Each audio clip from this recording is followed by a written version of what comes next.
Eric, we have a big announcement today. What is it? I mean, I know what the announcement is. These are not off the cuff. Yeah. I'm on the same page. Let's make that announcement. Same wavelength. Same page, different book. So it is kind of awkward. We're both on page 57. They are different books. Your episode of Ancient Workouts with Omar is currently by far the most viewed episode. And I can only conclude it's because we had Hunky Helms on. We asked the Iron Cult to leave comments, and there were about 100 extolling the virtues of Helms. Yeah, he's a great science communicator, blah, blah, blah, blah. And then there were the sizable majority talking about, his hunkiness, but it has 500,000 views. And the comments, here's the part that's funny, Eric. I do want to put some respect on your name because there's over 2,000. Forget the ones that we basically strong-armed them to leave a comment. They're like, damn, this guy explained it really well, like protein. That makes sense, right? Whereas I feel terrible, and I've said this out loud, I think it's just because of the audience that it attracts. Trexler did a fantastic job talking about the carnivore diet.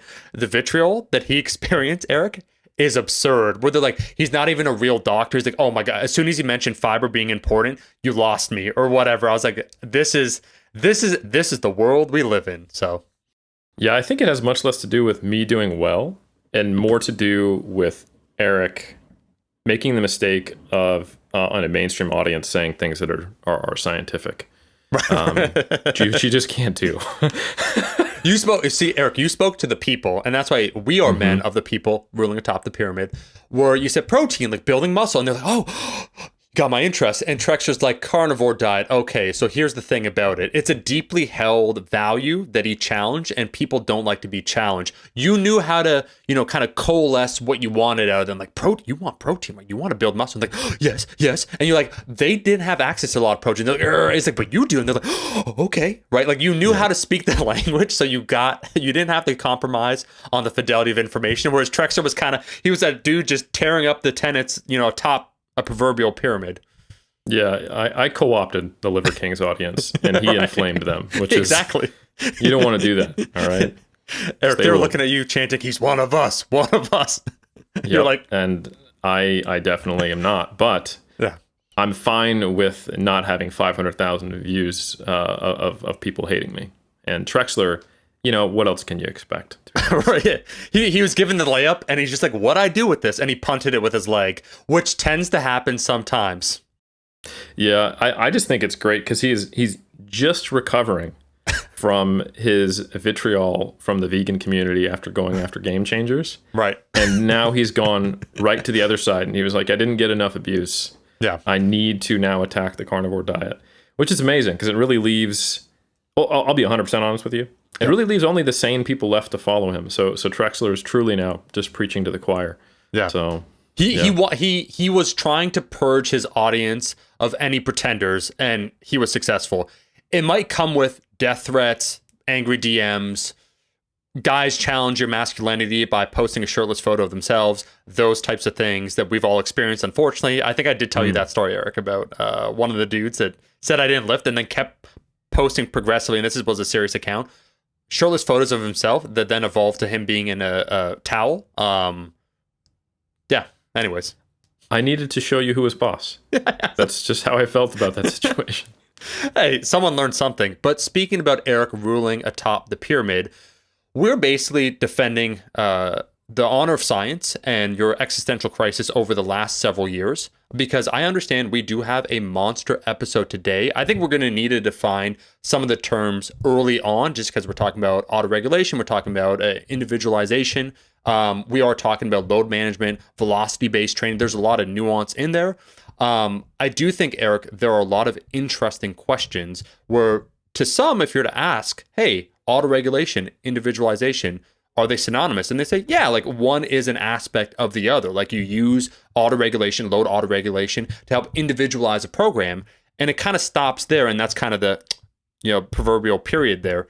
But I understand there's a recent meta-analysis. There's a lot to talk about. I don't know if we're going to be able to talk about everything. I don't know where you want to begin. I do know we need probably some working definitions early on so that we could carry the audience along. If in case, like we're ranking on iTunes, there are new people. I'd say probably 20% of any episode features new listeners. So probably some working definitions early on. The floor is yours. Yeah, so we need to define two words primarily. Yeah. One is existential, and the other one is nihilism, because this is where I have been after the publication of this recent meta-analysis. So existential is related to existence and whether it has meaning.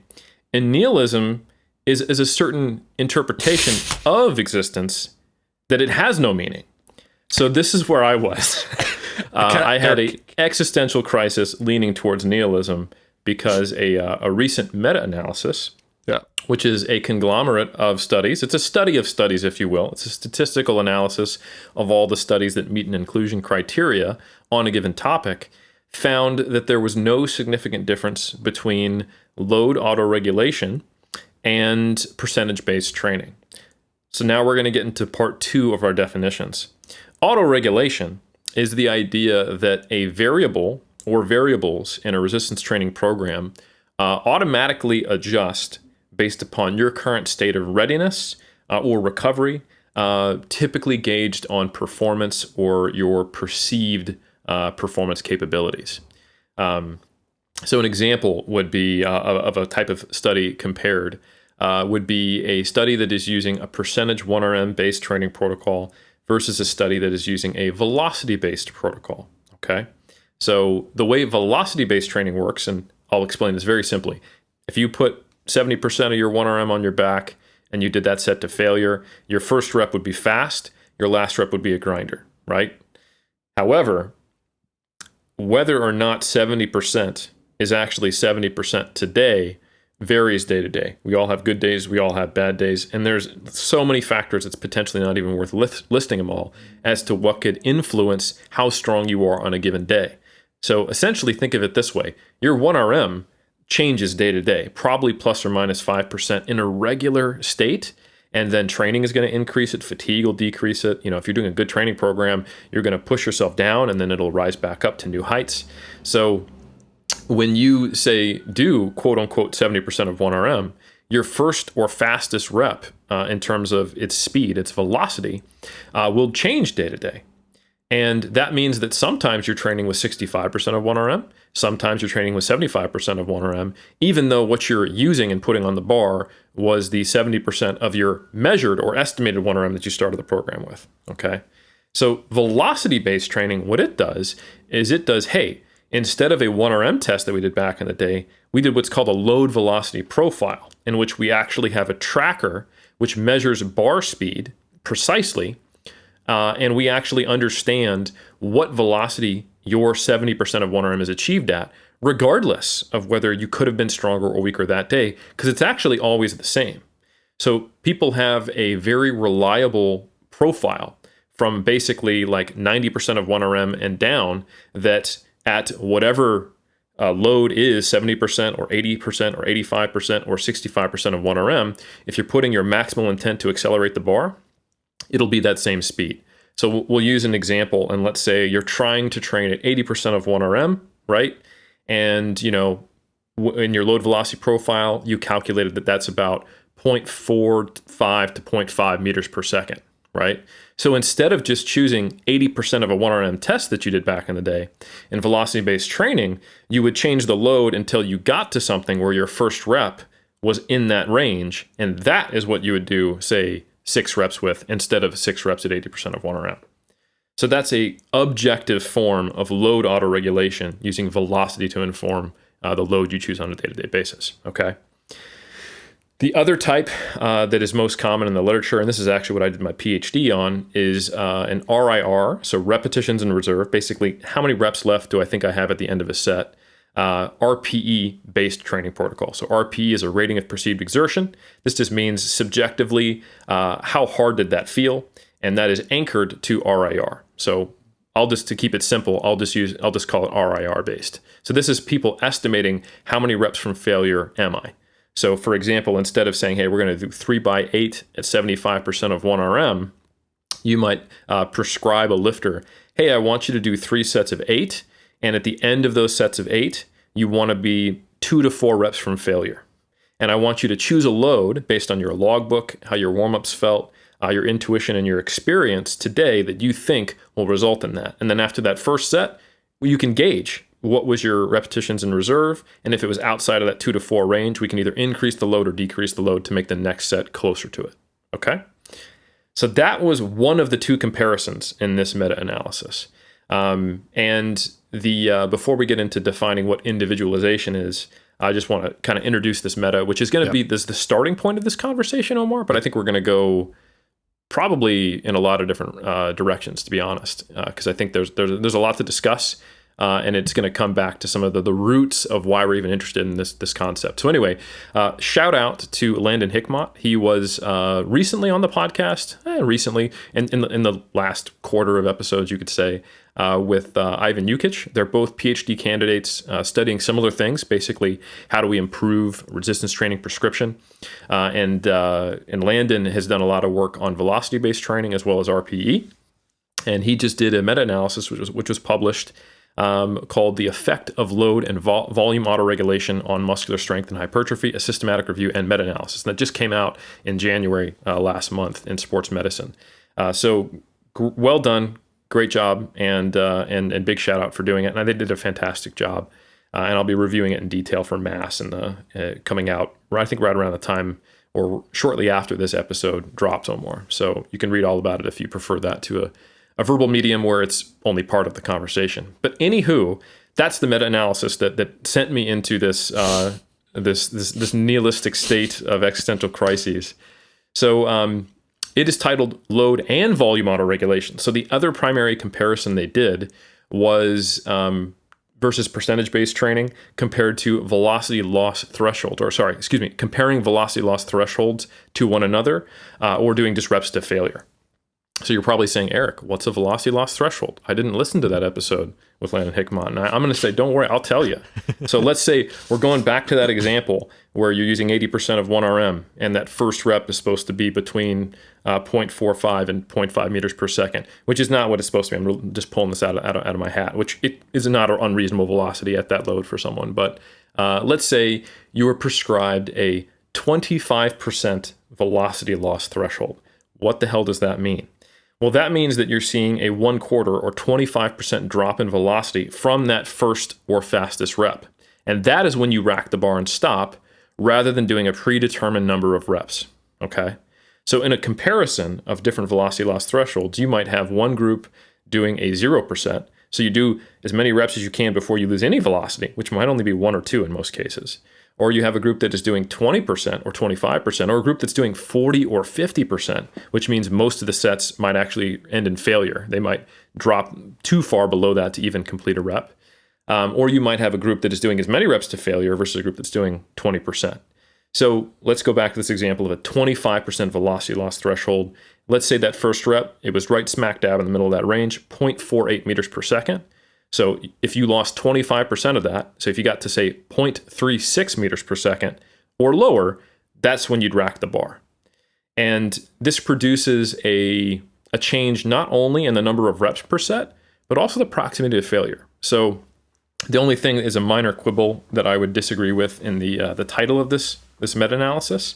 I probably wouldn't call it a meta-analysis of volume autoregulation, because I think when people think like, oh, what's volume autoregulation? It is some system where you decide to do more or less sets, right?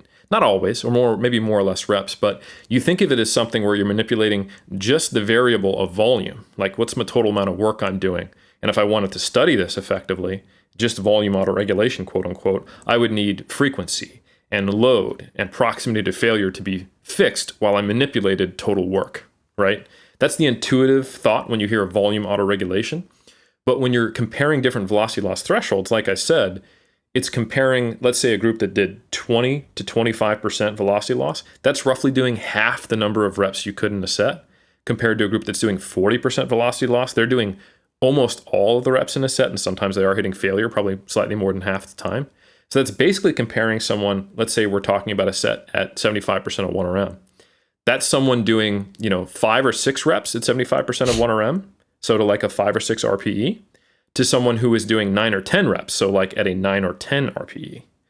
So not only are they doing another 4 to 5 reps, but they're also training closer to failure. So velocity loss thresholds are auto-regulating proximity to failure, or RIR, as well as volume per set. Now, an important caveat is that in all these studies that were meta-analyzed, they matched the number of sets. So like both groups did 3 sets. So that means if you're comparing like a 10% velocity loss group to a 40% velocity loss group, you're looking at like a 3-fold difference in total reps performed and a huge difference in RIR. So how do we know what's driving the difference? Well, it's both. So I think that that's an important caveat. And we can come back to the velocity loss thresholds, but I think the primary crux of this conversation that will be useful conceptually to the listener is going to be around that load autoregulation. And the principal finding, okay, was that there was not a significant difference between load autoregulation, including all the studies that use velocity or RPE to set the load for the day, between it and percentage-based training. And that sent me into a haze of pain that I've only recently recovered from, Omar. Well, Eric, first, wonderful introduction to everything, because I do think for some of these episodes, considering that we have new cult listeners all the time, you caught everyone up to speed, and this is the conversation right here, the topic du jour. On the surface, just being a practitioner, and the reason probably that you decided to explore autoregulation is that you saw inherently some limitations within just prescribing load or percentage-based training for load, so 70%. Was there not, Eric, a study that we spoke about where if it's 70%, there's a wide variability of how many repetitions someone can perform at 70%? Something like, let's say it's between 6 to 20 repetitions. Is that roughly accurate? What like the general spread was? It's actually been shown, multiple times. So there's studies, and I think there's an older study where they looked at leg press and differences at 70, 80, and 90% of 1RM. And at both 70 and 80% of 1RM, there was a significant difference between the number of reps performed between these two groups. But one group was endurance athletes and one group was strength athletes. So you'd read that and you'd go, oh, that makes sense. Like different training adaptations. Okay, sure. Like, I got it. I need to think about who I'm prescribing this for. So I think that kind of flew under the radar, and it was a decent argument for why we need something more individualized than just the kind of the percentage 1RM based charts, because percentage 1RM based training, even though it's not based on like RPE, it's actually based upon thinking about how many reps can I get with this load. Yeah. So even if someone is like anti-RPE or doesn't like it or thinks it's not objective enough, which I don't think is accurate, and I'll explain why in a bit, they're basing their training, like if you go, I want to do 3 sets at 8 at 75% of 1RM, well, why didn't you prescribe 12? Or why didn't you prescribe 20? Well, because it's impossible to do 20 reps for most people at 75% of 1RM. Yeah. So you have to have an intrinsic understanding of how many reps are quote unquote allowed at different percentages. So it's kind of built in. This is something we have to think about. There's really no way around it. And I think people think that, most people can get, 10 or 12 reps at 70% of 1RM, and maybe some can get 9, some can get 13. Maybe the oddball out there who's an endurance athlete can get 15, or if you're breathing a lot between reps, but it's doesn't have much variety. So it's no big deal. But I don't think that's an accurate representation, and even in a very homogeneous population, right? Especially at lower percentages of 1RM, like you might use for a volume block or hypertrophy. So there is a great study that you were alluding to. It got published just about a year ago now. I think it came into full press in the Journal of Strength Conditioning Research, called Proximity to Failure in Total Repetitions Performed in a Set Influences Accuracy of Interset Repetitions and Reserve-Based Rating of Perceived Exertion. I was a part of this, and it was out of FAU primarily. It was led by Dr. Zerdos and a number of his master's students and some of my PhD students now. And it is it's a cool study that's just kind of looking at accuracy, but to gauge accuracy, the way they did it was they did a 1RM test, and then they put 70% of 1RM on the bar, covered the load so that the participants didn't know what load was on the bar to not influence what they did, and then they were motivated and trained until they hit like a 10 RPE, until they couldn't do any more reps. And that was confirmed by velocity as well as their RPE ratings. And they'd call out at the top of each rep when they thought they were at a 5, 7, and a 9 RPE. And then they had to continue until they actually were at a 10 RPE. Okay. So there's some interesting findings around like how accurate were you at a 5, a 7, and a 9 RPE, or a 5 RIR, a 3 RIR, a 1 RIR compared to the actual. And overall, it found like people are more accurate the closer they get to failure, because it's like you can actually see the light at the end of the tunnel. And they were pretty accurate, and we can talk about the accuracy in a second, but that's not really the main point. The crazy thing was that you had, I think, 25 men, primarily who were university students at FAU, all of them who were trained and could squat at least 1.5 times body mass and at least 2 years of training experience. So we have a homogeneous sample of young resistance trained men with squatting experience and who primarily trained for strength and hypertrophy, right? So you would think, oh, these folks, unlike that study on endurance athletes and strength athletes on the leg press, they're probably all going to be around that like 10 to 12 reps at failure, right? No.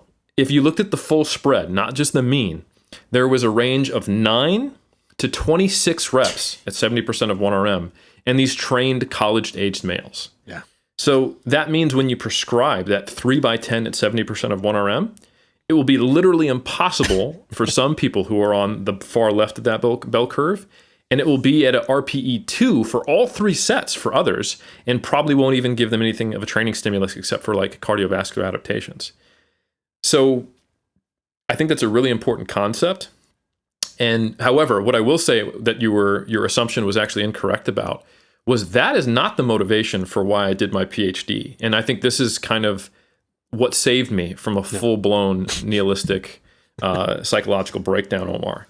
When I set out to do my PhD, and I started planning it in late 2013, and I talked to Dr. Zerdos, I talked to Mike Toucher, and I thought about this a lot, and I started reading a lot of the background research going into even, we're talking like the 70s when people first started looking at autoregulatory programs. There's a great study by Knight where they used what's called, what basically APRE is based on. It was DAPRE, and it was more in a physiotherapist setting. And it's basically, well, how many reps can you do? And that will dictate the pace at which will increase load for the future for like a knee rehabilitation program.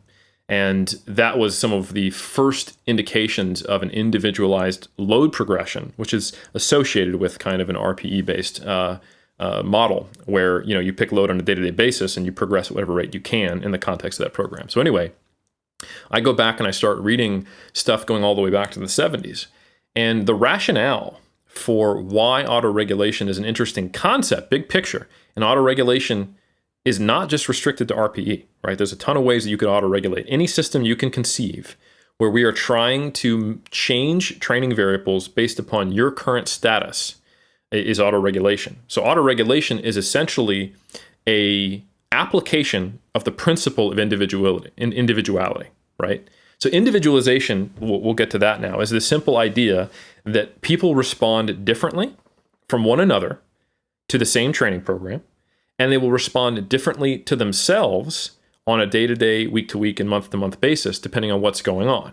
And that second aspect is something that we all know inherently to be true. If I got less sleep, if I have been dieting, if I took a pre-workout, if I have been traveling, if I was on a plane and I got off and I did certain exercises, if my niggly knee bothers me, whatever, if I'm in a different emotional state. And we've talked about some of the things that can environmentally influence this. It wasn't too many episodes ago I talked about a study where they manipulated the videos. They showed a bunch of rugby players before a strength and conditioning session, and they found that they were able to perform better in the resistance training when they had a motivational, erotic, or kind of aggressive video compared to a sad video, which I think is really interesting. So your environmental stimuli can impact your performance on a day-to-day basis. We know that to be true as well if you're given like feedback. Someone is telling you how fast your bar moved, and you're trying to move it as fast as possible, you can get more reps. We know that simple verbal motivation can get a few more reps out of people, which is why you typically in an exercise science lab have a bunch of people giving you verbal motivation to standardize it across everyone to get the quote-unquote most out of your performance. So there's environmental things, there's physiological things, there's psychological things, and there's nutritional things, and there are other things like, how hydrated are you? Physiological status, all this stuff can impact your individual variation. I think anyone who's been in the community of lifters understands that there are vast differences between individuals.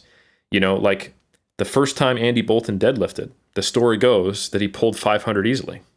There are some people who will train their whole life to pull 500, and I would say they're still a little bit above the average male.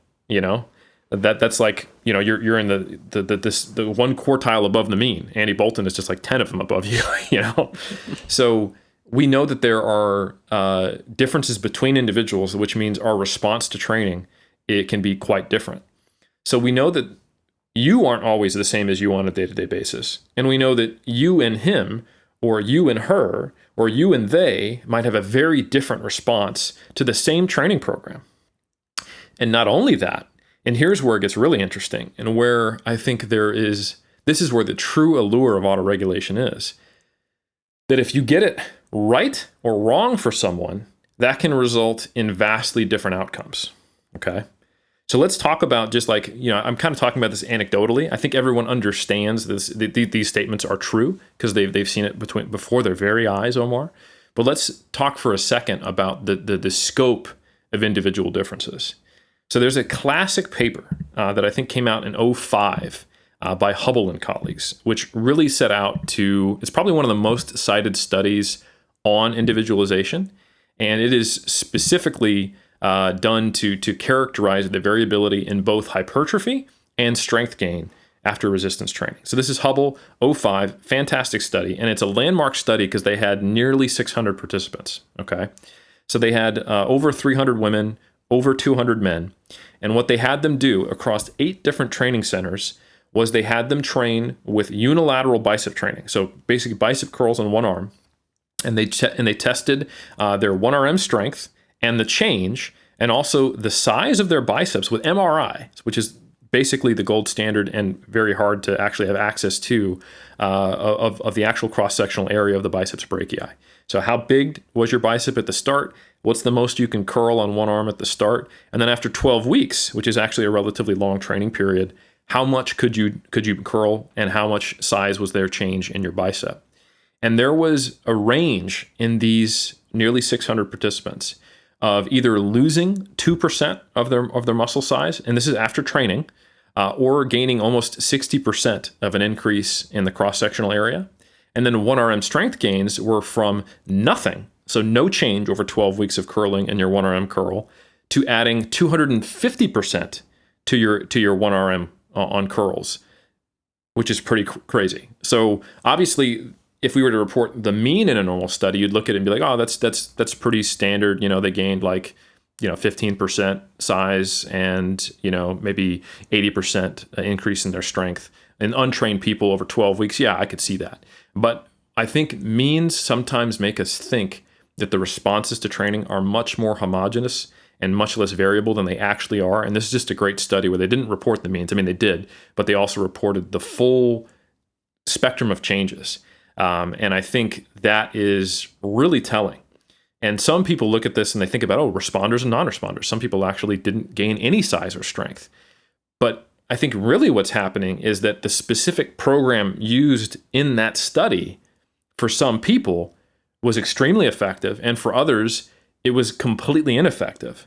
And that's not to say that the person who gained like zero size or zero strength, if they just had the right program, would have gained 60% or 250%. Like, yes, there are probably big differences between the person who gained, 59% of their bicep size or zero. I would say one is probably more like your Andy Bolton, and the other one is more like that guy who probably should be a cyclist. But that guy who should probably be a cyclist can make gains, but he probably needs to be doing something different, even though he will never be on the same level as the person who is at the very top of that bell curve in terms of gains. Does that make sense, Omar? 100%. Eric, I was going to say, about the assumption.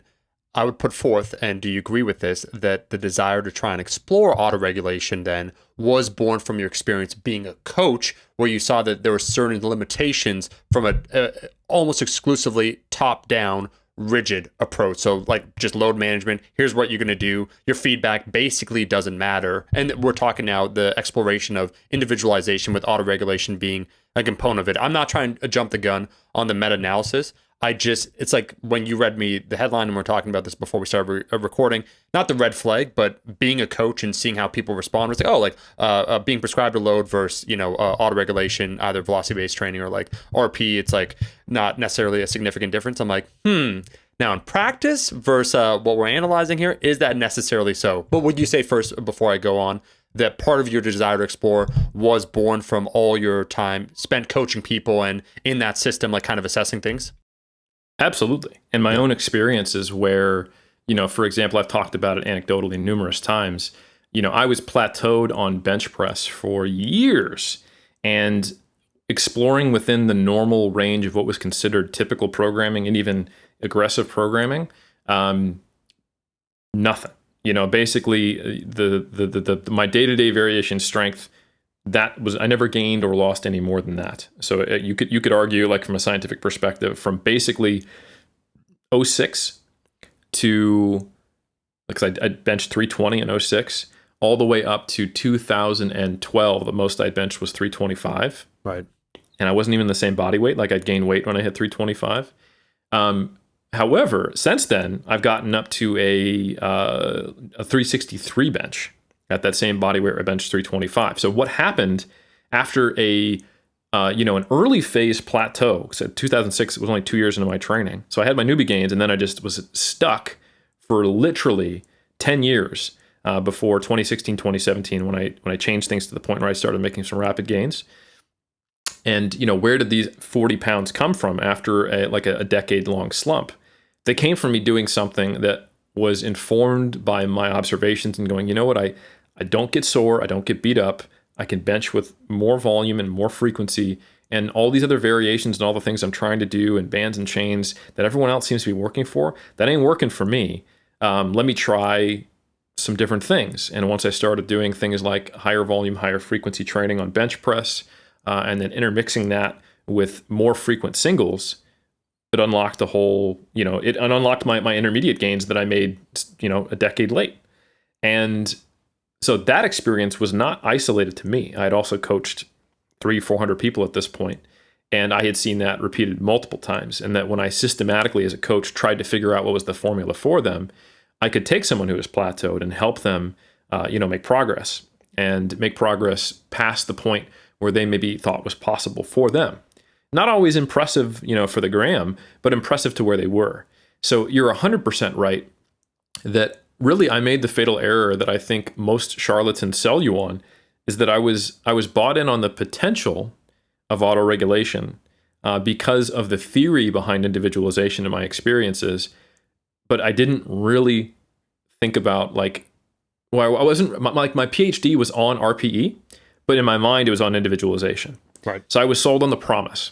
And this is exactly the same as the way, we just had that vitamin D episode, right? If you go through all the places that have, that are related to vitamin D metabolism and receptors and are impacted by your vitamin D status, it's everything, So it seems like vitamin D is a panacea. However, when we actually look at, when we start giving people vitamin D, well, because of all these other limitations and confounders and all that, it's having a very small effect at best and only in certain populations and certain circumstances, and it's quite difficult to pin down to what degree and what was causational, right? Yeah. So while individualization is huge, we have to understand that how much are we really individualizing with RPE in the grand scheme?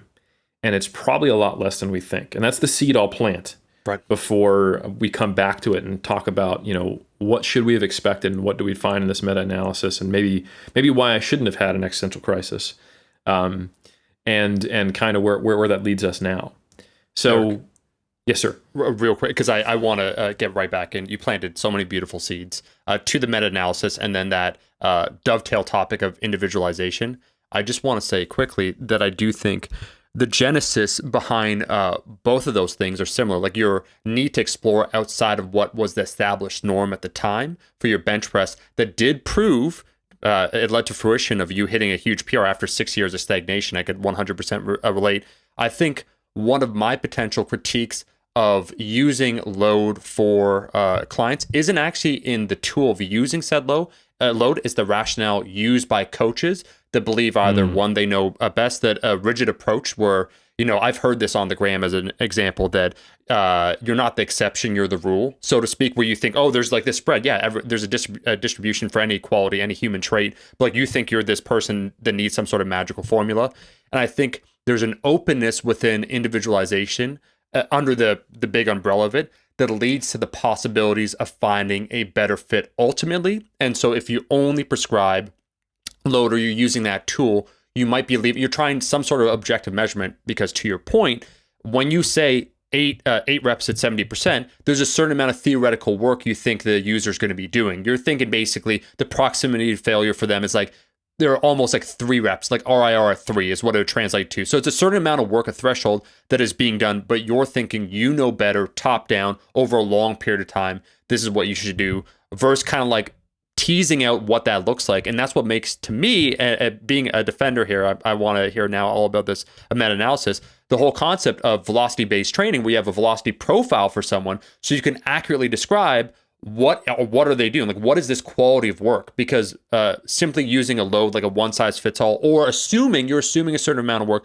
but there's no objective way of analyzing what the type of work that was. Whereas with velocity-based training, it's like, well, actually, no, there's like a 25% degradation in velocity speed. Like, we can measure that, right? Or even then the more subjective use of RPE, where it's like, well, it's about an 8, but guess what? I've been training for years. I know what an 8 feels like for myself. So please explore the meta-analysis. I just, as soon as you read the headline, a lot of not even remotely red flags, but just like, interesting. Like, I would think that. Please continue.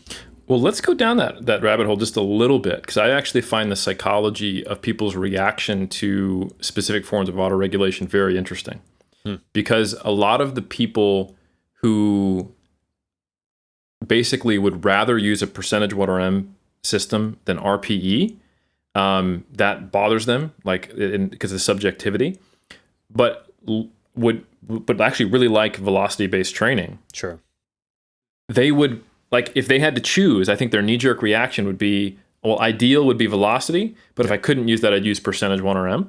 Yeah. Which not supported by the data at all, because it belies an objectivity bias. Right. And don't get me wrong, in quantitative research and in prescriptions, we want things to be objective, but it's almost this black or white view rather than a nuanced quantitative view, ironically, for someone who has this quantitative objective bias. Because instead of saying, oh, anything subjective is a completely unknowable quality, and since we can't control it, it might as well be terrible. That's kind of the view. Like, I don't know, you could be 25 reps from failure when you think you're 2. But the reality is well, no, we can take a population and we can measure how accurate are they in their estimations of failure, and then we can compare that to what's the spread of variability in using percentage-based training, and it's obviously better. And who has at least a $300 expenditure on the most affordable but still reliable velocity-based tracker in a day-to-day basis, and the best reliability ones, who's spending $2,000 on it? So they're missing on so many nuances there. So for example, there's a great meta-analysis that came out last year by Halpern and colleagues, and they took all the various studies that gauged people's accuracy in estimating their repetitions to failure. How close to failure do I think I am? Okay, then I'm going to actually go to failure and measure the difference. And the mean number of repetitions off was 1. So that means, it's not perfect. And don't get me wrong, there's a lot of variability around that measurement, and it's affected by, are you doing higher or lower reps in a set, and are you doing multiple sets? So if you're doing less than 12 reps, and if you're doing multiple sets, it's going to be even better than 1 on average. Now, there's a lot of variability in that. So there's individual differences. But if you're doing a high rep set, you're only doing 1 set, you only get 1 shot to get it right, and you can't correct on subsequent sets, it's going to be less accurate. But we're talking about, being off by 2 or 3 reps. In that example we gave earlier, 9 to 26 at 70%, in a homogeneous sample. The answer is obvious. When given the option of doing percentage-based training or having someone start to learn how to use RPE and implement RIR, it is a more accurate way on average for most people to train, period. There's really no honest debate about that. So I do find it interesting how some people, they will be so quantitatively biased and objectively biased that they'll ignore quantitative objective quantification of how off is the subjectivity. And in trained lifters, it's actually very accurate, especially at higher loads, which is why it's a very ubiquitously used system in like the IPF, because they're, it's the sport of how close to failure am I? Right. And I need to add, like, should I make a 2.5 kilo jump or a 5 kilo jump? Like, you have to be good at it, right? Yeah. So it is a funny thing where people's your need for control and biases come into play, and they're like, oh great, we don't have to use a stupid RPE thing. I can now use velocity. It's like it's accomplishing the same thing with better accuracy, but not that much better. But both of them are miles ahead of percentage 1RM if we're talking about just the reducing variability. Tangent over. No, fantastic. So I think just like I mentioned earlier, that people intuitively understand that there is differences between individuals, and quantifying with that study by Hubble just how large it is. And that we also intuitively have learned through, as trainers especially, or sometimes for yourself, that if you find the right program for you, or better way to put it is the collection of appropriate variables that are well balanced, you can make really good gains again that maybe you wouldn't have expected to be possible. That's also been, objectively shown in the literature. So I think we talked not too long ago, Omar, like maybe this year or end of last year, that the data on frequency that's come out has suggested that, that's mostly a volume effect, and really high frequency training, when it matches volume, on average doesn't seem to give much of an advantage than lower frequency training, when previously we were like, higher frequency is probably generally better. One of the many studies that contributed to that finding was by Damas and colleagues, and they compared higher to lower frequency and volume-based training and didn't find a significant difference at the group level. However, what they did was they analyzed the individual responses in that study and published them in 2019. And I think this is an incredibly interesting study that just goes to show how the same person can respond way different to different magnitudes to manipulations of, I would say, larger impacting variables, like not just the load you use, but how many sets with it and how frequently do you train it, So this title was studied.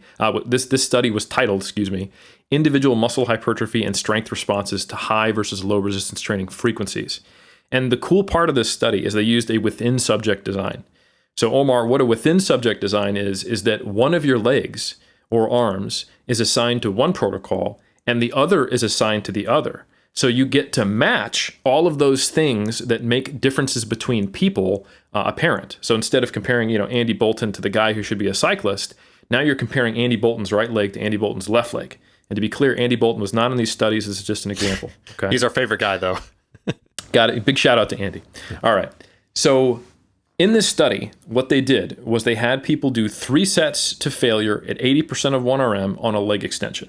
And they simply measured their leg extension 1RM change and their leg extension hypertrophy after 8 weeks. And there was a couple different conditions, but the way they analyzed it in this was one leg trained 5 days per week. So that's 15 sets per week. So a frequency of 5 for that muscle group and 15 total working sets to failure. And the other was either assigned to a 2 or 3 times per week frequency, and they collapsed those two groups together to make the comparison. So we're basically comparing within each single person 15 sets or 6 to 9 sets, right? So it's on average a 100% increase in volume and a 100% increase in frequency, right? And remember that at the group level, no significant difference between the two. But when you start breaking it down and you look at individual differences, there's some pretty wild stuff. So the first thing to note is that 31% of individuals, roughly, about a third, had greater muscle mass gains using the low frequency training. Okay? So lower volume, lower frequency, 1/3 of people, a sizable minority, did better than if they'd done 15 sets per week. Okay? And a quarter of them, about 26%, got stronger as well on that lower frequency program. And then when you flip it, looking at those who are on the higher volume program, we saw about a little more than a third, 36.8%, got bigger with the higher frequency, higher volume, and 15.8% got stronger. And then all the people who weren't into those two categories, there was no real major difference between the two. But those also didn't go in the same direction. So some people, when you compare one leg to the other, a higher volume, higher frequency program might be better for size, but a lower frequency, lower volume might be better for strength, and vice versa. Yeah. Okay? Yeah. And the magnitude of differences were large. So we're not talking like, oh, you gained a little bit more on this versus that. In some cases, if you look at those individual lines, and you look at like because you can see each individual's plot compared to the two in these 20 subjects, it's a 2 to 3-fold difference in some cases. So meaning that one of those programs was 2 to 3 times more effective for either the hypertrophy or strength variable and it may have not responded the same way. So that means this is why it's so challenging for coaches to figure this out, because what might be best for your hypertrophy and what might be best for your strength could be quite different, and they could be different to the point where one is drastically more effective for you. Again, it's not going to take that cyclist and make him into Andy, but it might take that cyclist and move him from being what we think is a non-responder to like a normal responder. And that wouldn't be an unreasonable claim, and it would be backed up by this study. Eric, so that I did not know that. That blows my mind. It confirms a lot of things that we've spoken about. However, I could tell you this, spoiler, there will be a YouTube video in the future on this study, because we've spoken about that though. And to make it even more complex, depending upon what area of the body we're talking about, you can have a different response. So you're talking about the bench press, like your protocol, and now there's the technical component. Let's say like if you did a deadlift program that was high frequency, if you followed a similar protocol for another movement than you did with your upper body for your bench press, you might not experience even similar results. So we're talking about, now your legs, it could be entirely different. That does align exactly with some personal findings I've had, however, where the classic, let's just call it power building or however you want to describe it, or even a more strength-based approach that will lend itself to some individuals to a great hypertrophy is not necessarily the case. Where I have found in my training, where a higher frequency, relatively low volume, higher intensity approach, my strength gains will be off the charts. Like I'll get a much better response. But if I follow obviously that same protocol, from a hypertrophy standpoint, I don't really necessarily respond. I do have to get more overall volume. And then there's people like there's the different quadrants, like the people where strength and hypertrophy is kind of similar. People where, strength might be one way, hypertrophy the other way, could be flipped around in the reverse. It depends. So all these different factors.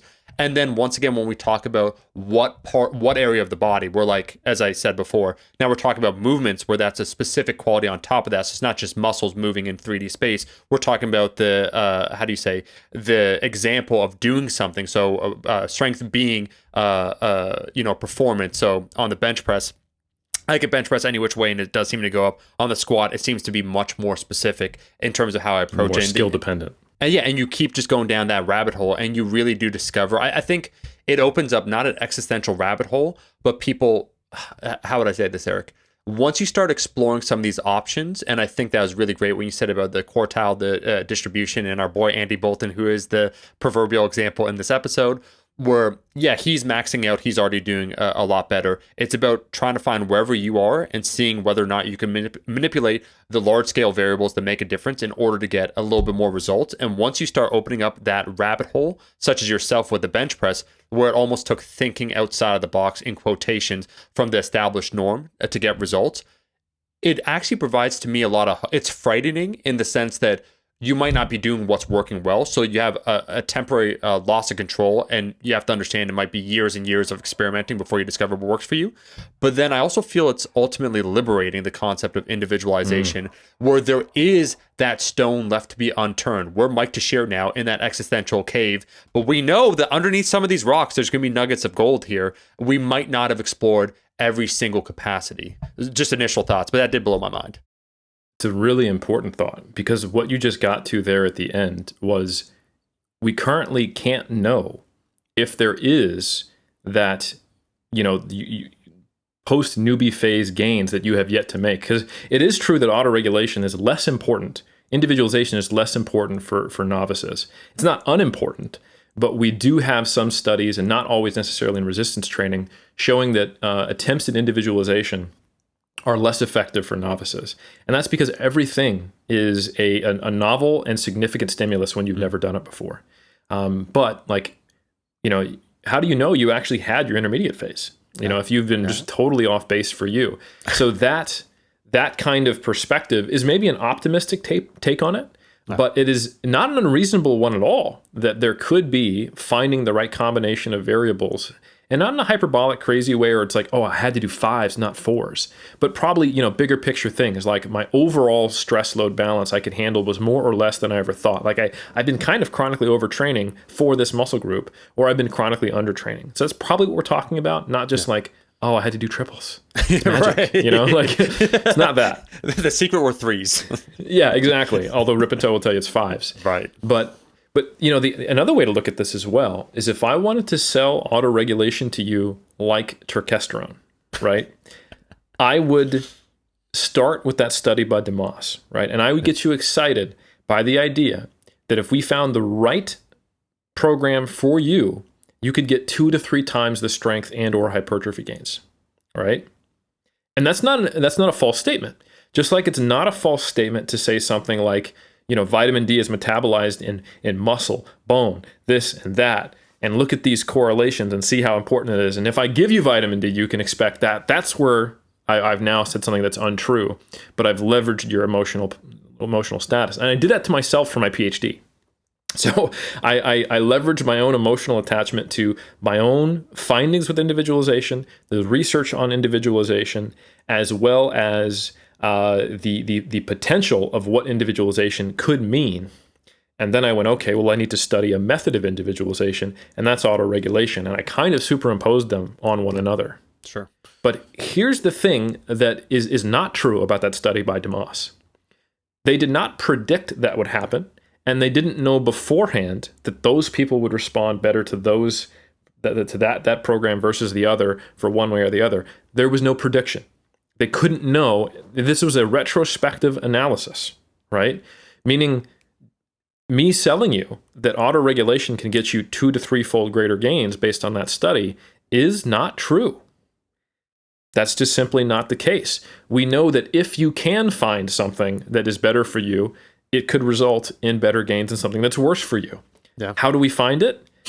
That is the challenge. And that is the issue. And sometimes, we get glints of hope for this, but especially in terms of the accessibility of the average person who doesn't have, a team of sports scientists to regularly monitor them, it is a big challenge. And it really does come down to trial and error. And it's not to say it's impossible, right? So there are numerous studies that have tried to go, okay, if we can characterize you, if we can get hints at what might give us ideas about how to individualize for you, maybe we can get better outcomes. And this has been shown in principle a number of times, but it's actually quite hard.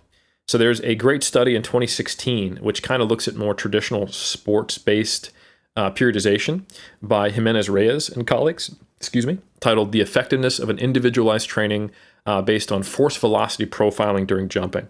So for those who are not aware, like power, we say that in sports, we typically think of that as like explosive strength.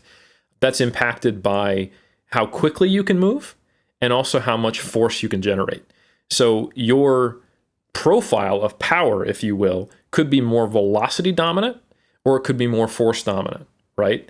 A really strong person can move a light load pretty quickly, even if they're not very fast, because they can hit it with a large amount of force in one go. Likewise, a light object can be moved by a weak person who's pretty bouncy and quick and fast, because it doesn't take much force to move it, but they can move their body at a fast acceleration, right? Or I should say a fast velocity.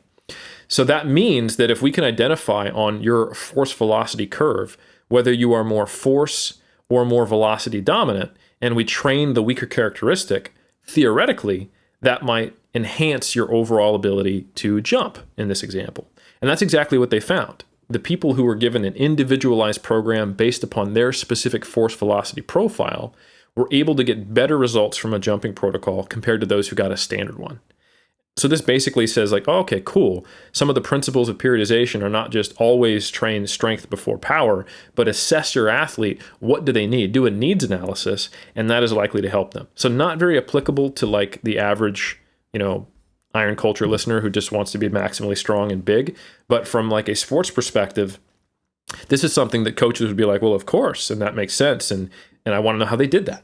So that's cool. I mean, you can do force velocity profiles, and that does open up, and it's not that hard. And that does open up some doors in certain settings, especially if you have the capability to accurately measure force and velocity, which, most people don't, but that is, it's a lower hanging fruit, right? There's also a classic study that was done, I believe, by Bevan and Cook and Gill, and done in 2008, where they specifically looked at the salivary testosterone and cortisol responses to different resistance training protocols. They did one off, and then they put them on a program that was dominated by the one that gave them the best testosterone response, and that seemed to produce better results in terms of one-arm strength than just kind of going on a standardized protocol. Now, that is a finding that I think is really cool, But overall, when you look at salivary measures of hormones, it's highly unreliable in my opinion. And I'm not sure that this would be replicable in all cases. And that means you do have to actually have someone who can do lab testing and hormonal measures on you, which is not something most people have access to. So it's like there are these various studies that give us the promise of the idea that if we just could measure the right things, if we could just individualize certain variables, it would give us the ability to predict that stuff. But at this stage, I don't think there are things that are reliable, practical, and wide sweeping enough to really kind of get what we saw in that DeMoss study, where it's like, oh, if we get this right, 2 to 3 times literally for some people, better gains. And I summarize this, I think, pretty well in a paper that I published, a nice review titled Methods for Regulating and Monitoring Resistance Training that I did with a lot of my folks here at AUT back in 2020. And that's open access. You can check it out. And we looked at all the various attempts to monitor and regulate and find correlations between variables and performance. Hormonal markers, muscle damage markers, velocity, RPE, you name it. We looked at all of them and assessed what's realistic and what's practical to be used. And a lot of the times, if you have to draw blood to know whether your program worked, you can't do that prospectively, right? So there's a lot of challenges and barriers. And I think the next frontier really is for autoregulation, figuring out ways to predict outcomes and then use that to put you into certain boxes. And I think the fallacy that I made, and the reason why I kind of had a bit of a rough time reading this meta-analysis, was because I had superimposed to some degree, whether I'd really realized it or not, the promise of individualization with the effect of autoregulation. And right now, the autoregulation tools we have are pretty narrow, right? So using RPE to prescribe load doesn't change frequency, doesn't change volume. It doesn't necessarily even quantify the things that might affect RPE. It's just looking at the output. It's not changing things based on your nutritional status, sleep, your emotional state, any of that stuff. And it just goes with, let's try to get a more accurate way to prescribe your load. And I think, so the question then comes, well, what should we expect out of that? What does a RPE or velocity-based program do for you? Well, it doesn't turn a shitty program into a good program, right? It essentially enhances precision. And that's basically all it does. And I think we should that should be repeated. RPE doesn't make a bad program a good one. You can very precisely carry out a crappy training program using velocity or RPE. You get a shitty program and you made sure you did it perfect. It's still a shitty program, right? And I think that is why overall in this meta-analysis we saw positive but not very impressive results. Right. And we can talk about what those actual results were in a second now, just to kind of give the listener an idea of what they can expect out of starting to use more autoregulatory methods. Eric, let me just say, for me personally, this is a top 5 episode for sure. And we're going Pulp Fiction style. So I think we are going everywhere and anywhere, but it's kind of Pulp Fiction style where it all makes sense cohesively in the end. So we teased about the meta-analysis, but there's some really, really, really interesting rabbit holes. We are sticking with the RPE autoregulation. Doesn't make a shitty program good. It's shitty, not bad. We're not. I think that's fantastic though, because it's okay, you're a chef. The precision, which matters, your knife is sharper, but it's how good are you as a chef? How good are you with programming in general? I will say I like from the existential to slightly optimistic in the sense that for me, even you pursuing your bench, it was the openness that there's the possibility. Not to say that it's always out there. In fact, if you want to go the flip side and not be pessimistic, but just to admit the reality, if you're a lifter that's been lifting for probably a long period of time and you've tried a bunch of different protocols, what you're currently doing might ostensibly be the best program for you. You could be making the best results of your life and you might not be satisfied. Now, I don't think that's necessarily the case. It's not likely. And we have to understand that there's a time cost benefit where for a lot of these things, changing some of the variables, it'll be pretty homogenous, your results, I'd say, for a lot of the changes. And then there's the possibility of something else benefiting, but it is just that openness that it might be there. And then over a long period, and I think this is the background of all this, Eric. To me, we're lifelong lifters. So we're willing to try these things. Bro, you said 2006, right? Like I started training right around the same time as 2022. It's like over a 15, 20, 30-year career, you're afforded the opportunity to do these things. And that to me is the genuine hope. This isn't like a fake, like kind of coping mechanism where it's like, oh, Eric, like you and myself, like, wait, hey, maybe I just got to bench press. It's frequency for me, bud. Like 5 times a week. I did only 3 times up until then. 5 times, I guarantee. It's like, no, it's like there's just tools to explore. And I like what you said about precision, because even in the objective measurement, now getting back to the meta-analysis, where they're trying to assess the precision of what they're prescribing, and them assuming that, not them, I'm saying just certain coaches, once again with load management, like, oh, okay, like it's more precise for me to objectively say this rather than your subjective assessment. I love some of the studies coming out related to RP, because I like velocity-based training is super sexy, and it's one of those things I think moving forward into autoregulation, there will hopefully be more tools in different capacities. But even the subjective assessment, I think, of RP has a high utility. So I'm fascinated. I'm ready. Break down this meta-analysis. We came back, we went, whoop, and now we're back. I'm ready to hear it. We did it just like Pulp Fiction, which most of our listeners are not old enough to know about that movie. Oh, no.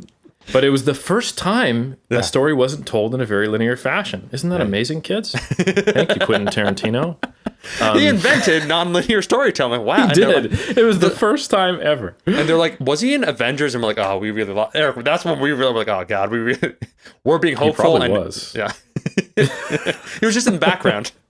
Yeah, he was an extra. Yeah. So yeah, the meta-analysis. So first, just for those who aren't too familiar with the way meta-analyses report their findings, there are a few different ways it can be done, but typically one thing you will always see is what's called a standardized mean difference, which, because not all studies report the same units on a given outcome. So for example, if you're looking at hypertrophy, you might have ultrasound measurements, you might have lean body mass measurements.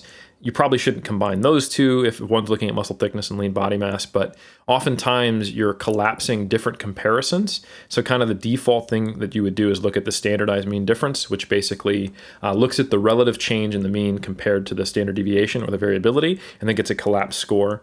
And there's a general way you can interpret them. So if you see a 0.2 or higher standardized mean difference, it is probably something worth paying a little bit of attention to. So 0.2 to like 0.49 is small, 0.5 to 0.79 is medium, and then 0.8 or more is considered a large standardized mean difference. Okay. Now, most of the variables in this study, they were just looking at change in 1RM or estimated 1RM for the load autoregulation. So they also reported just like the actual kilogram change, but I think it's probably easiest if we just stick to the standardized mean difference. And then most, but not all studies, and this meta-analysis is one of them, reports a p-value. You don't necessarily have to. You can just report the standardized mean difference and the variability in it via a confidence interval. But this meta-analysis used the pretty standard reporting methods of reporting a p-value, which is, was this a significant finding, which just means, do we think this is likely not based upon just random findings or random occurrence, but actually due to the differences in studies? And then how large was that effect? So was it significant? And then was it meaningful? Is basically what we're looking at. All right. Now, the typical cutoff is a 0.05, which just means we think there was a 5% chance or less that these findings occurred due to chance, not because of the intervention. Okay. So the overall findings for load autoregulation, comparing the studies which used either velocity or RPE to autoregulate load, and those studies compared that approach to a percentage 1RM, had a p-value of 0.09. So not reaching that point of significance, but very low. And then a standardized mean difference of what we would categorize as small. Okay. So, you know, you could look at that and say, yeah, no, I only looked at a handful of studies. That's leaning in favor of autoregulation. And, you know, if you've bought into the promise of individualization, that's barely enough to save you from, you know, complete mental collapse, which just gave me enough energy to actually read the rest of the study. So what brought me back a little bit more from the brink was they then did some sub-analyses. So in any meta-analysis, you can group everything together, and that's based on your inclusion criteria. And then you can do sub-analyses where you look at, you know, certain studies or certain things that would exclude some studies and only include and compare others. So you can start to tease apart, like, well, what is driving this effect? So an interesting thing in the load autoregulation comparison Well, sure, the overall difference was P equals 0.09 with a standardized mean difference of 0.21, like barely small, less than 0.2 I'd categorize as trivial, right? It doesn't really matter even if it was significant. So we've got this maybe significant effect if we had more studies, small difference. Then they started to compare velocity only studies versus the percentage 1RM and the RPE only studies versus percentage 1RM. And this is where it gets interesting. The p-value goes up a lot and the standardized mean difference goes down when you're comparing the velocity-based studies to the percentage 1RM. But when you compare the RPE-based studies, it's actually a p-value of 0.06, so just barely flirting on the edge of what we consider significant. And additionally, that standardized mean difference goes up to 0.3, so it's much more solidly in the range of that's a small effect. Now, even though I'm a shill for big RPE, I did my PhD on it, and that 1 to 10 scale pays me out on a monthly basis, and I have to announce that conflict of interest. And me and Mike Touchier, we roll in our RPE dough on a regular basis. I actually don't think that's an accurate representation of the overall effect of velocity compared to percentage 1RM and the overall effect of RPE compared to percentage 1RM. I actually do think that velocity is an improvement upon RPE measurements. Like the only downside in my mind of velocity-based metrics from a purely scientific perspective, not logistical, is that if you misgrooved a rep, it'll give you an erroneously low velocity. But all you have to do is acknowledge that was the case and then keep going. Right. Like you go, okay, fine. So as long as you're willing to be a little bit subjective, you're not limited by that. And you're primarily getting the benefit of getting a more objective rating of like how close are you to failure or not. So, but the real downside is, like I said, you're looking at spending at least $300-400 to be able to track this reliably, and potentially a lot more depending on where you live, shipping, and all that stuff. So there's a huge technological barrier, right? So why is it that in this meta-analysis, it seems like RPE was driving the primary effect here, and that velocity was much more ambiguously compared to percentage 1RM? It doesn't look like it's better at all.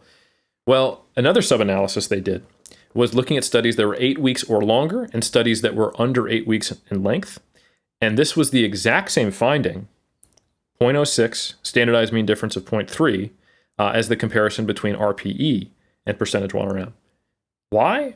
Because the exact same comparison to the same studies. So just by nature of what met the inclusion criteria, all of the velocity-based load autoregulation studies were 7 weeks or shorter, and all of the RPE-based studies were 8 weeks or longer. So I really don't think this isn't answering the question you think it is. It's not saying which form of autoregulation is better than percentage 1RM, velocity or RPE. It's asking how long does it take for the benefits of load autoregulation to show up? And, a while, a couple mesocycles at least, and that's when it starts to become apparent. So that I think is really interesting, and that's a good point. You talked about how many years it can take you to really hone into the best program. It can also take you a long time for small benefits to add up. For you to make minute changes in the accuracy and the precision of your prescriptions when you're writing programs. Well, most people aren't going to be the guy who can only do 9 reps or the guy who can do 26 reps. They're going to be someone who can do 15 or maybe, 12, so that, when you think you're giving someone 3 sets at a 6 RP, they're actually like a 9 to 10 RP accidentally. Or when you think it's a 6 or 7 RP, it's actually at like a 4 to 5. Not completely ineffective on either way, but definitely slightly worse from either an over or an undertraining perspective. So if you remove that, that's going to start to make those groups respond a little bit better to the RPE, but it's going to basically just kind of cut off the tail of that bell distribution, while the people in the middle are going to respond quite similarly to doing percentage-based training or RPE-based training, at least in the short term. I do think a strength of RPE or velocity-based prescription is that it has a built-in way of updating load, right? So typically, if you're using percentage-based training, you have to either get an estimated 1RM or an actual 1RM test to update your loads to make sure that you're not now, like, let's say you gained a bunch of strength. The program actually was really great, and you have today a prescription of 3x5 at 80% of 1RM. What if you've gained so much strength that's actually like 3x5 at 70% of 1RM or 75%? Like that's a really easy day. Now you've all of a sudden got a random deload on week 6 of this 8-week program that wasn't intended. If the expectation of how quickly you're progressing is far less than the reality. Or vice versa, it could be, it's expecting you to progress at a rate that's unreasonable for you. And you're just in this constant state of like your RPEs are just climbing throughout this program and you're almost always failing, you're missing reps. You're having to do like an extra set for just 2 reps to get the prescribed, number of reps or what have you. So I think those differences take time to manifest and show up between groups. And that's probably basically what we're seeing, why these are very small differences. First, we should only expect small differences. And second, anytime we see small differences, it will take time for them to manifest. And I think that really is what this meta-analysis tells us, is that load autoregulation, it's just autoregulating load. It's not autoregulating the whole damn thing. It's not these customized, super individualized programs. This isn't a comparison between the PDF from a random, Instagram influencer versus one-on-one coaching for 6 months and then doing an 8-week program from a highly experienced coach who takes all this into account. Eric, so you read the meta-analysis and you're like, all right, you basically, you just went like this, clap your hands. It's like, it's as I figured. All right, I explored this. Everything's good. Took a look at the effect size. I will say that what is assuring to me, and I don't know when you first heard about the Tendo units, is when we talk about velocity-based training, when I first probably heard about it in 2011, the cost. So I love how you brought up accessibility, because it's the practical implementation of this advice, right? It's like, oh yeah, like velocity-based training. Let's say like it was still Tendo units, still was $1,000, still pretty gnarly to set up. And what you said before too, like establishing a velocity profile even took a little bit of time. It wasn't, if you got this in 2010 or 11, it's not the same case as if you got it in 2022. And I do like the overall forward march of the way that we're going. And to you, Eric, to your point, like immediately as soon as you told me prior to doing the podcast, where it's like, yeah, it's 7 weeks or whatnot, or it's 8 weeks or longer. It's like some people measure things in weeks. We measure it in years. Some of these tools, because I think what people are forgetting, some people, and I don't think, unfortunately, I think some of these conversations, it's like we're preaching to the choir, where our Iron Cult listeners are probably acutely familiar with RPE, are probably pretty decent with using RPE, honestly, whereas some of the people that could stand to maybe try it, not saying that it's better for them, but just another tool in their arsenal, are the ones that might not be listening to this episode, and they have to understand that even though there's that subjective component to it, it's all about precision and it's calibration. And just because you don't have a skill set currently doesn't mean that you can't develop it, and doesn't mean that it won't have other benefits. Because I think personally, for me, one of the benefits of RPE is that you're learning to assess yourself expressed in a numerical form. So you're like, all right, this is like a 7 or an 8, but you're listening to certain signals within your body. So that's in the background noise of everything else going on within you. So it actually, you're calibrating your own performance, and that kind of emboldens a person. And I could use the analogy that like, oh, like the subjective measurement. It's kind of like if you've never trained your ear for music and you hear like an E and someone's like, hey, what does that sound like? What's that note? And you have no idea because you've never tried it before. But the further along you go, the easier it is to calibrate kind of what is the objective truth, so how close you are, proximity to failure, to what you personally perceive it to be. And I think to me, when you said autoregulation, that right now we're just talking about load as it relates to RPE, and that's one of the tools that for sure we have, but it's like, man, this is an open-ended conversation where it could go. I think the act of trying to measure these things, both subjectively and objectively, are a start. And it's cool to me, going back to that Tendo unit from 2010, that's something, not that it was thrown away, but due to a few reasons, being cost prohibitive, setting up a velocity profile, how do we quantify all these things, yada, yada, yada, that things can reemerge to the forefront. And that opens up, once again, the possibilities of what the future might hold as it comes to quantifying some of these variables. Well said. And first, as a minor comment, the Tendo units are hilarious. They look like they're made in the 80s and haven't changed since then. So even in 2010, when were they made, Eric? Like back then, like 90s? Honestly, it's been a long time. Yeah. But if you look at them, it's a tripod. Yeah. With what looks like the Ghostbuster ghost trap. Yeah. But instead of like an opening thing, it's just a display of the velocity. Yeah. And then there is a tether that connects to something, and then you had to connect it to the bar. Yeah. There's a little thing on the ground. And that is still probably the most common velocity device in the States and like North America. Yeah. And if you look at most other parts of the world, they are using, GymAware and let's just say other devices that are being updated. The Tendo is still solid. Like it has decent reliability and validity data. Like don't look at a Tendo study and just be like, oh, this is out of date. But it's kind of like how like Boeing has been flying 737 since the 60s Right. and just updating it, Yeah. Yeah, safety profile is an issue there, but that's another topic. Yeah. Nonetheless, the Tendo, it's actually fine, but it's totally just looks like something that was made in the 80s.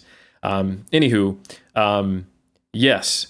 And there are, I think what you're getting at, and I think the research actually bears this out, is that there are some inherent, not necessarily obvious benefits to some of these autoregulation strategies that kind of influence you in other ways. So let's start with velocity since we got there. Some of the things it does for you that you don't even realize.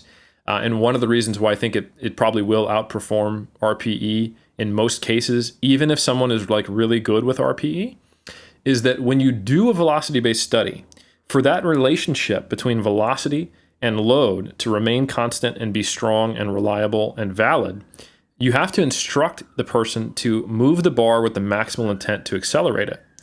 And that independently increases force output, right? Because you don't have to do the first rep at a set of 10 as explosively as possible.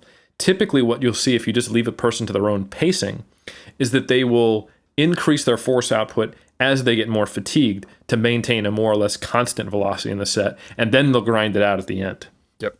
But when you start to do velocity-based training, now you're always putting near max effort into each concentric rep, and there is research to suggest that independently can enhance strength.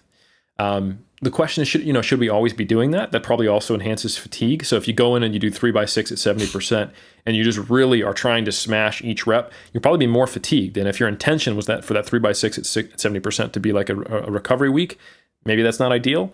But I would say on average, it's probably a net benefit. Just be aware of why and how. So that's interesting. Also, feedback can inherently enhance benefits. So if you set up the velocity tracker to where it verbally tells you, or someone reads it out, or it's displayed on a screen, which is easier said than done. Think about bench press, for example, hanging on the ceiling, that it gives you feedback and knowledge of velocity, it immediately gamifies it. And most competitive athletes, or even people who just like to push to get better, they're going to start cranking out more reps and putting forth more effort and getting more velocity out of it. So you can effectively enhance the output of the same prescription just by using velocity-based training, regardless of its reliability and validity compared to RPE. I think that's probably the least important difference between RPE and velocity, is that velocity is maybe one or two more reps accurate. I think it is actually that feedback element and the intent to accelerate the bar. So that's interesting. But that's not to say that RPE, like you were hinting at, doesn't have its own inherent benefits. You're 100% right that as soon as you have to start becoming aware and assessing your proximity to failure, that is a skill that now gets better over time. Velocity is not going to get better over time. It's unless the technology improves and we get a little more precise. But we're chipping it away at things that don't even need to be chipped away at that point. If you like I said, if you got a Tendo from 2010 versus now, it's just fine either way, right? So with RPE, it is a skill you develop over time. I think it will take powerlifters and make them better at attempt selection. I think it will make lifters generally more aware of their current recovery and readiness. And I think it makes you a little more introspective, and it also tends to build autonomy and competence.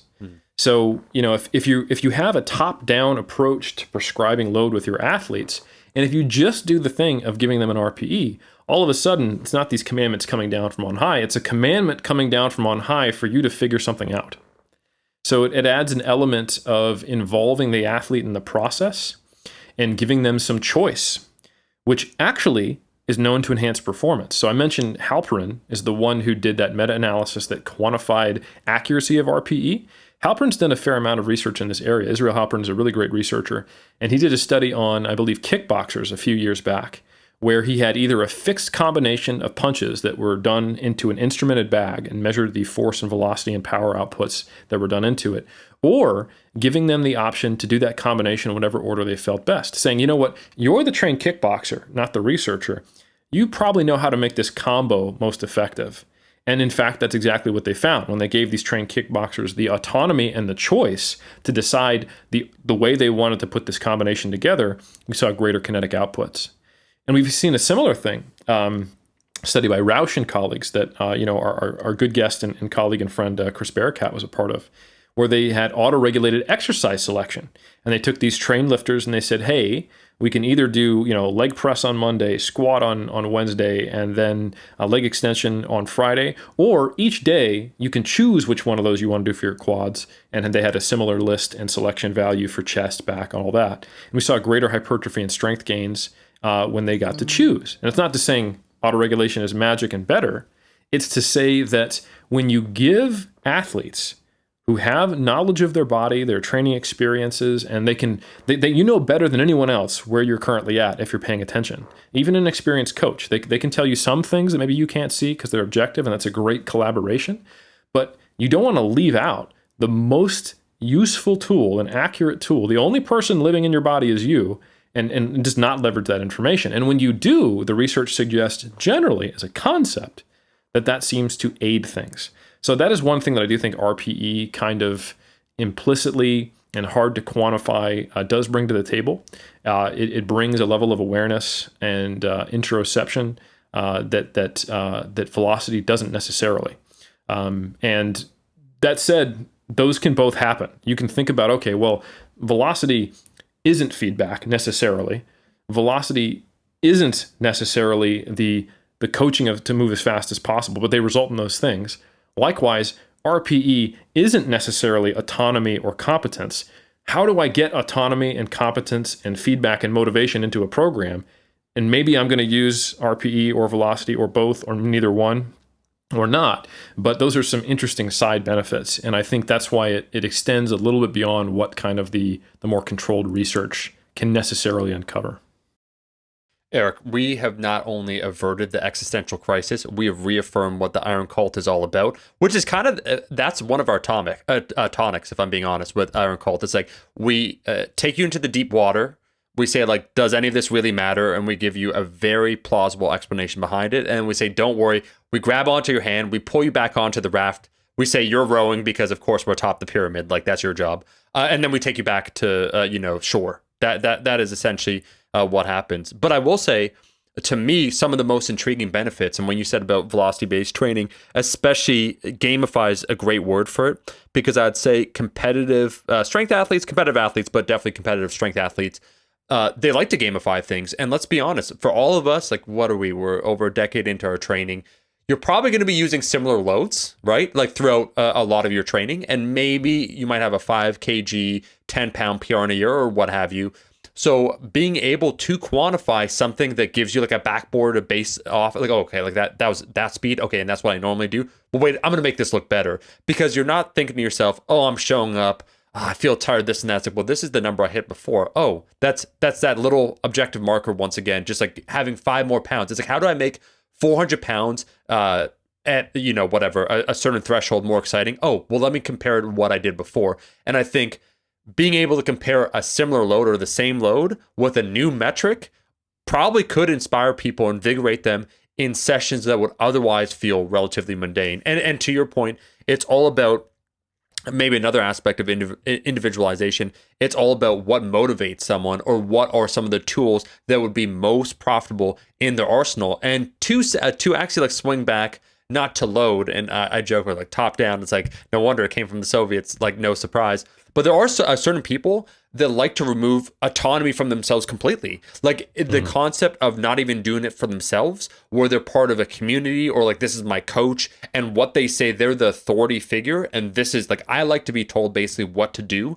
And I like to know I have the assurance. So I don't think it's the best approach necessarily, but like, they're kind of my guru. Like they're my Mr. Oh my God, Karate Kid. What is his name? Mr.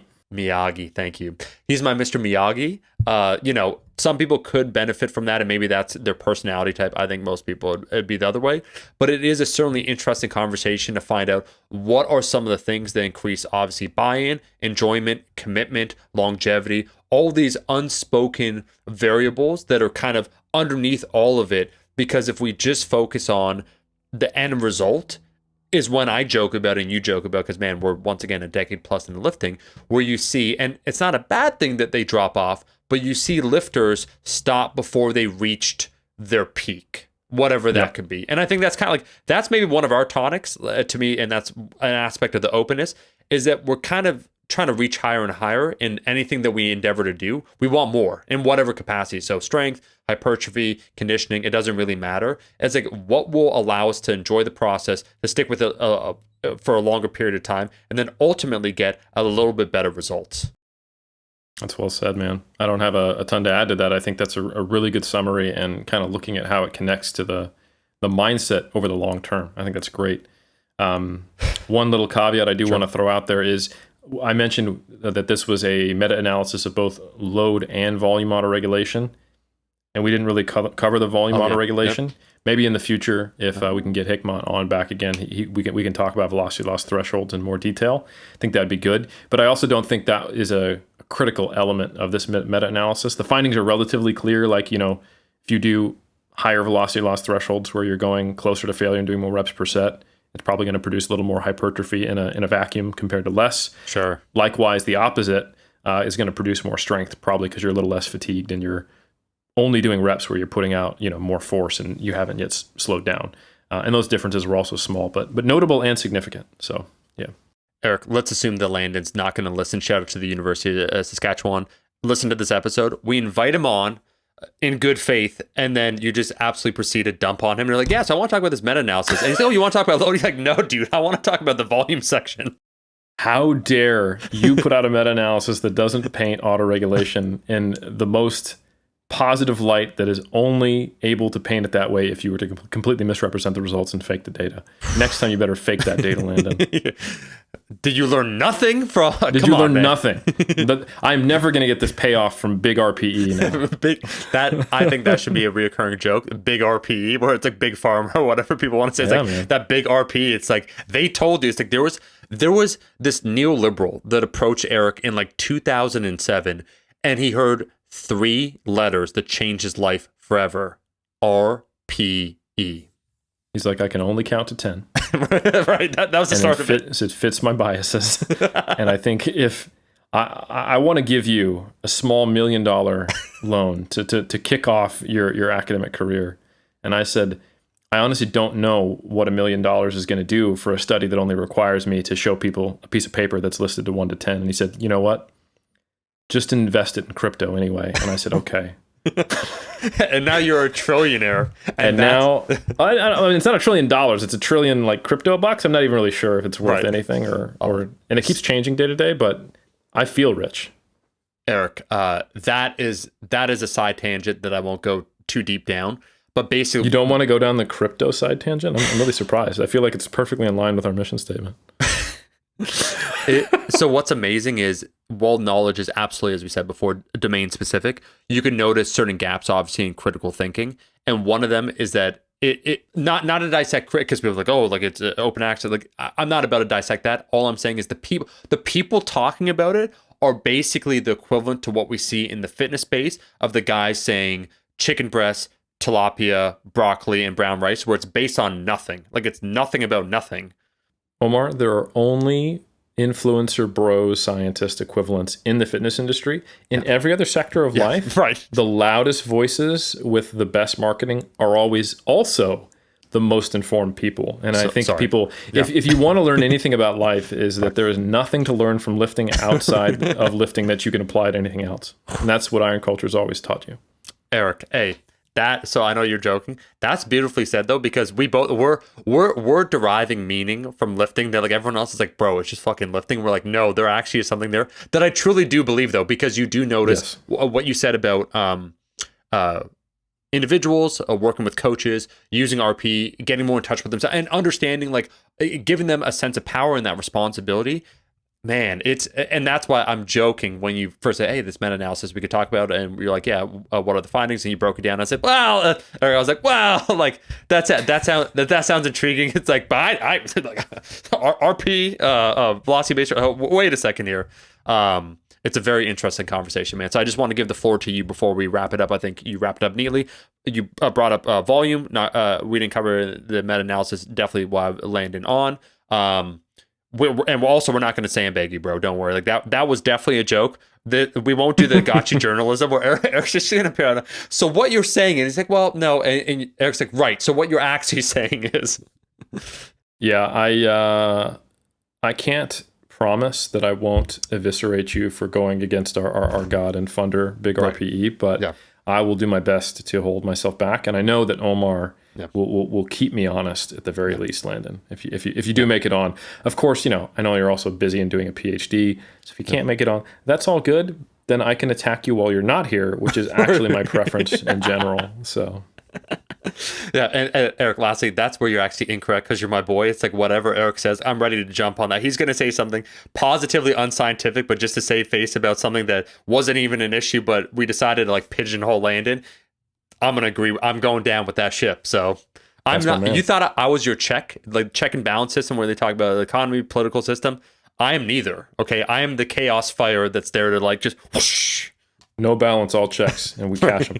yeah. And we write cash. We write checks that our asses can cash. Yeah. In all cases. All cases. All cases, upper cases. Eric, let me ask you a question. Checkers.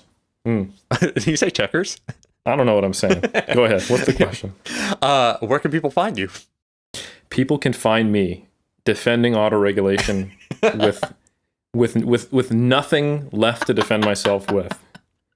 Going up against firing squads with a butter knife every Monday here on Iron Culture. Oh man, if that doesn't deserve a rating or review, I don't know what does. And that's why Eric is so pure. He must be protected. I said, dude, we got back in that top 100 on iTunes, and he's like, "What's iTunes?" And I'm like, so so podcast. He said, "Omar, we're on the radio, right?" And I said, I turned to him and I said, "You're our tech support." I think so. I think that's what it is. Side note, I do like when people call podcasts. It's not incorrect, but it's like radio. So they'll come up with something like the fat loss radio, right? Like fat loss radio or whatnot. I'm not saying it's inaccurate, but podcast is definitely the 2021, 2022, and forevermore nomenclature that we're using. So you can go ahead, leave a rating review. Do us a favor. 5 stars. There was a fantastic one I was going to read today. I'll save it for our next episode. But we really do appreciate you leaving the rating and reviews. It certainly seems to help. We are ranked in that top 100, which once again is an objective measure. It's not just our subjective analysis of like, hey, we're doing great. Someone out there or some people out there seem to enjoy us. So yeah, I guess we'll continue. And where and when will we continue? Here on Iron Culture every single Monday. We'll catch you in that next episode.